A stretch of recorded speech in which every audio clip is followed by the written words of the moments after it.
Yes. Who's that? Who's that? Papapasukin ng gwardiya yon? You want to see him to die? Ganon. Sabihin ni dating Pangulong Duterte. Paano ba? Nakalimutan ko na paano siya magsabi. Senator Trillanes, pukpukin ko yan eh. No. O hindi pa papasukin yun. Diba? O kaya, who's that? Pag sinabi na agad who's that, di magkakaroon na ng ano yan, yung mga sitang usap-usapan. Chismis yan eh. Tapos dadalhin mo dyan sa Senado. Diba? Bakit mo dadalhin dyan sa Senado? Pwede man na itanong doon sa ICC through the council. Diba? Kailangan talagang padalhan dito. Nakakausap nyo naman yung council niyan. Okay, mga ka-clear, okay, nabalitaan nyo na ba ito? Okay?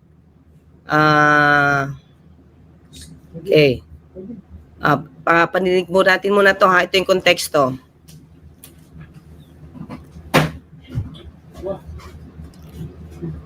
Oops.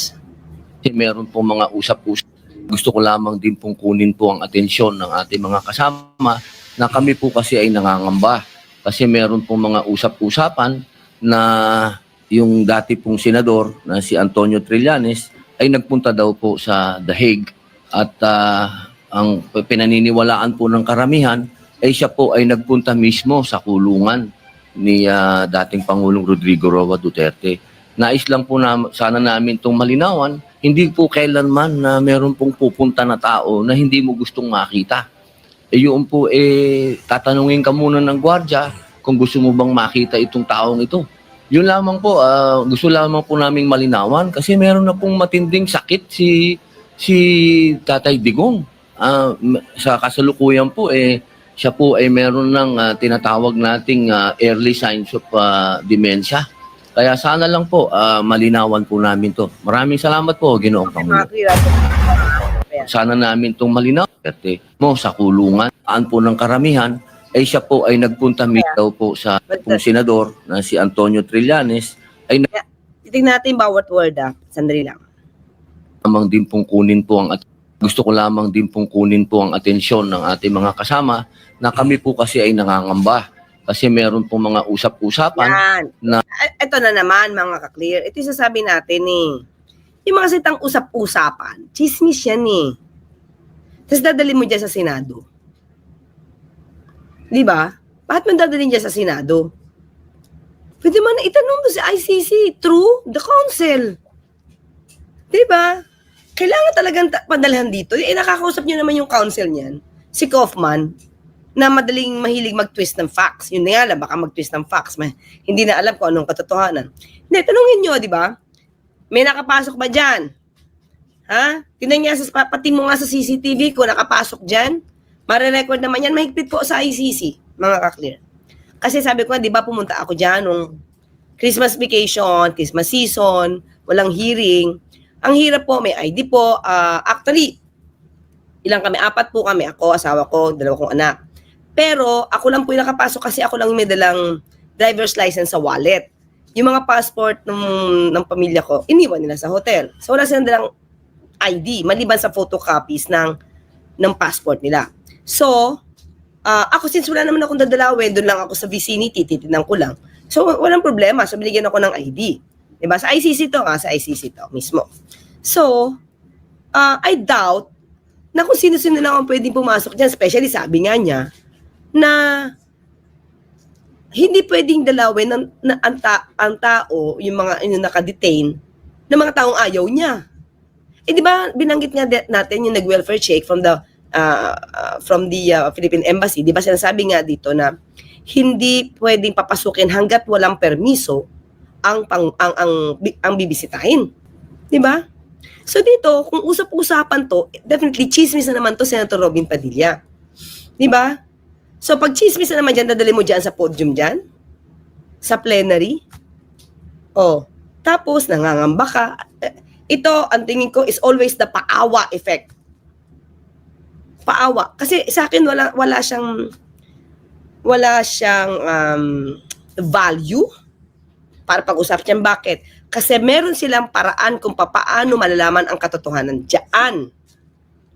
Usap-usapan lang, dumalaw, nakita nyo lang picture. Ang layo naman dun. Yung picture, ang layo pa nga dun mismo sa detention center, sa labas.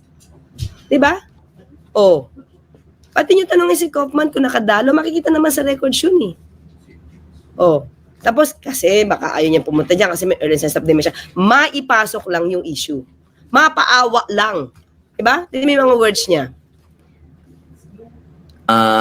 Yung dati pong senador na si Antonio Trillanes ay nagpunta daw po sa The Hague at ang pinaniniwalaan po ng karamihan ay siya po ay nagpunta mismo sa kulungan ni dating pinaniniwalaan ng karamihan.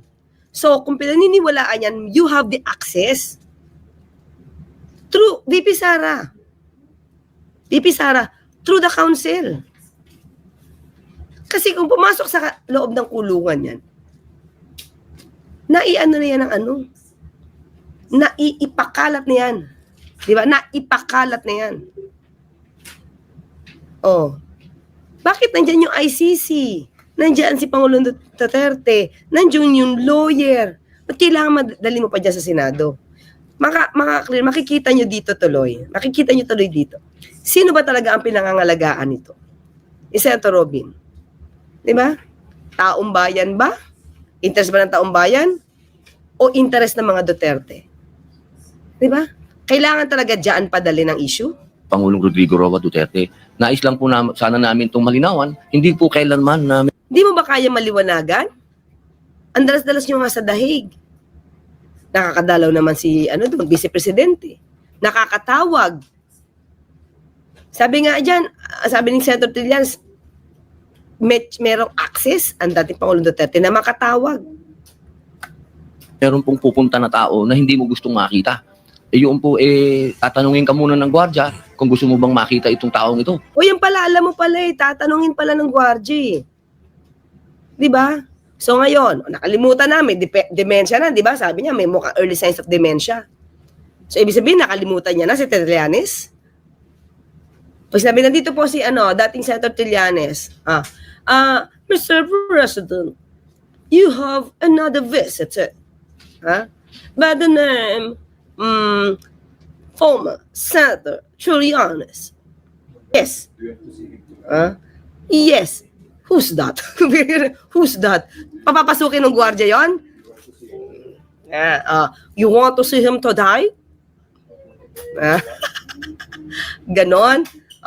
Sabihin ni dating Pangulong Duterte. Paano ba? Nakalimutan ko na paano siya magsabi. Senator Trillanes, pukpukin ko yan eh. No. O hindi pa papasukin yun. Diba? O kaya, who's that? Pag sinabi na agad who's that, di magkakaroon na ng yan, matitrigger na yung gwardiya dyan na, mukhang di niya kilala. Hindi namin papapasukin. Naman, Senator Robin. Baka yan, huwag niyong papasukin yan. Sampalin ko yan. Naalala niya si Trillanes, sampalin ko yan. Diba? Sabihin kita. Diba? Malay mo, si Senator Trillanes ang makapagbigay sa kanya ng kanyang muling damdamin, naggalit at mawala yung sinasabi niyang early signs of dementia. Diba? Biglang alam mo yon, diba? Para pag may nagkakaroon ng amnesia, tapos may nakakapag-trigger na hindi maganda, diba nakakaalala ulit? Diba? Malay mo. Pangalan pa lang nandun pa lang sa pangalan na, naku, huwag mo mapalapitin yan, sampalin ko yan. Diba? Ano yung kanyang damdamin? Mabukas ulit ang kanyang isipan kung totoong meron siyang early signs of dementia. Diba? Pwede, diba yun? Ito si Senator Robin, minsan, malay mo siya yung antidote. Gamot.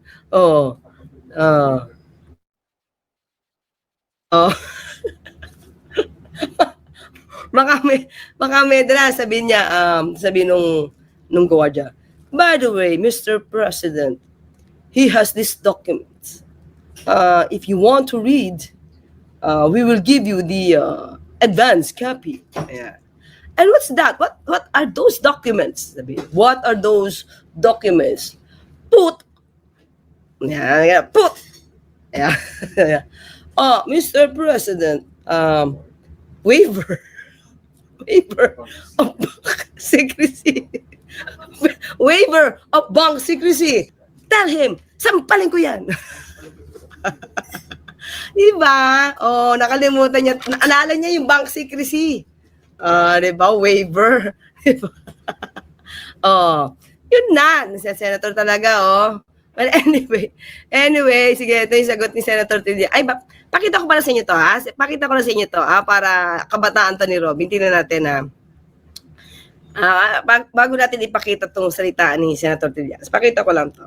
Nahalukay ko lang mga kaklire. Wait lang, ha? Kita, Tol, kung natatakot ka. Kung gusto mo samahan kita, Tol, kung natatakot ka makulong. Total, sanay din naman ako makulong. Yan. Ito ang mensahe ni Robin Padilla